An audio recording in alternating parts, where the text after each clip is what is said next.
Hello बच्चों, let's read this question. The question says that given below are two statement. दो statement है बच्चों, statement first और statement second. First में बोला गया है PF5 and BRF5 both exhibit sp3d hybridisation.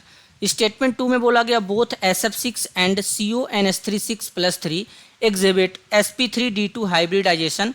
अब इसके रिगार्डिंग यहाँ पे चार ऑप्शन हैं, इनमें जो सही है उसी को आइडेंटिफाई करना है। तो सबसे पहले यहाँ पे क्या समझेंगे, की कॉन्सेप्ट क्या समझेंगे यहाँ पर, हाइब्रिडाइजेशन। अब हाइब्रिडाइजेशन कैसे निकालते हैं बच्चों, स्टेरिक नंबर से number of lone pair plus number of sigma bond का सम होगा, तो उससे हम लोग हाइब्रिडाइजेशन निकालते हैं, स्टेरिक नंबर पता चलेगा। अब जैसे PF5 है तो यहाँ पर PF5 में फास्फोरस के साथ में 5 फ्लोरीन हमारे लग जाएंगे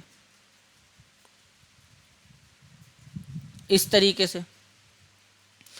अब यहाँ पर फास्फोरस का जो वैलेंस इलेक्ट्रॉन होता है 5 होता है, तो 5 यहाँ पे सिंगल बॉन्ड बना लिया है, लोन पेयर नहीं है।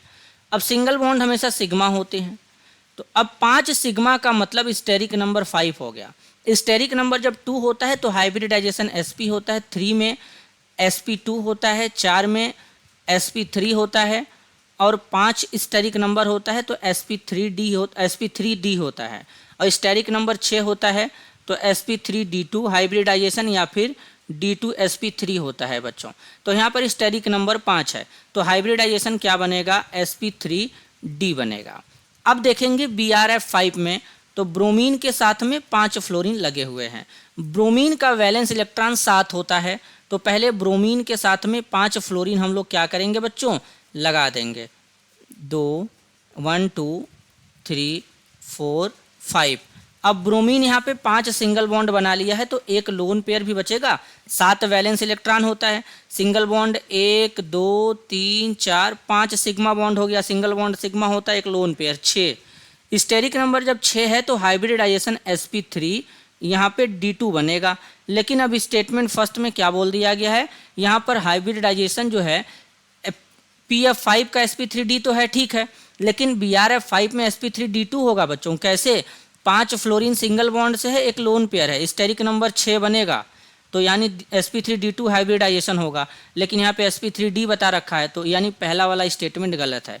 स्टेटमेंट 2 में चलेंगे। अब SF6 में देखेंगे तो सल्फर के साथ में 6 फ्लोरीन लगा देंगे। सल्फर का वैलेंस इलेक्ट्रॉन 6 होता है और 6 फ्लोरीन लगाने के बाद यहाँ पर अगर देखेंगे तो 6 सिंगल बॉन्ड है और 6 सिंगल बॉन्ड मतलब 6 सिग्मा बॉन्ड है और 6 सिग्मा बॉन्ड है, तो इसका मतलब है कि स्टेरिक नंबर यहाँ पे क्या बनेगा, 6 बनेगा और 6 के रिस्पेक्ट में हाइब्रिडाइजेशन sp3d2 बनेगा। ये तो सही है। अब जरा CONS3 6+3 में देखेंगे, ये एक टाइप का कॉम्प्लेक्स कंपाउंड है, तो इसमें सबसे पहले क्या करना पड़ेगा बच्चों, कोबाल्ट का ऑक्सीडेशन स्टेट निकालना पड़ेगा। तो कोबाल्ट का ऑक्सीडेशन स्टेट कितना हो जाएगा, +x हो जाएगा। पहले निकालना है तो x मान लेंगे। NH3 6 टाइम है, ये न्यूट्रल लिगेंड है, इसका 0 लिखेंगे। ओवरऑल चार्ज +3 है, x = +3 हो जाएगा। अब यहाँ पर कोबाल्ट +3 ऑक्सीडेशन स्टेट में है। कोबाल्ट जो होता है बच्चों, इसका एटॉमिक नंबर कितना होता है, 27 होता है। अब कॉन्फ़िगरेशन लिखेंगे तो आर्गन होता है। अब यहाँ पे 3D क्या हो जाएगा, 7 हो जाएगा, 4s2 हो जाएगा।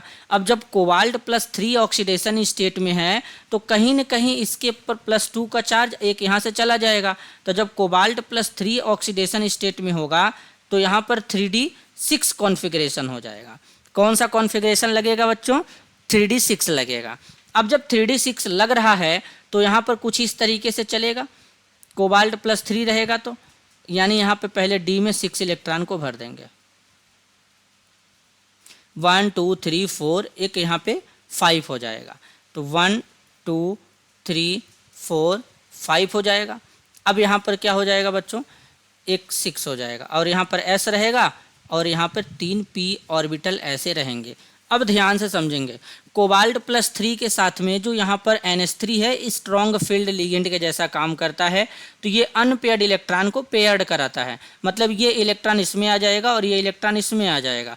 तो कुछ इस तरीके से कोबाल्ट +3 में यहाँ पर इलेक्ट्रॉन जब पेयर्ड हो जाएंगे तो इस तरीके से दिखेंगे। पहले तो 5 ऑर्बिटल हो गए, 2 2 4 2 6 ये हो गए।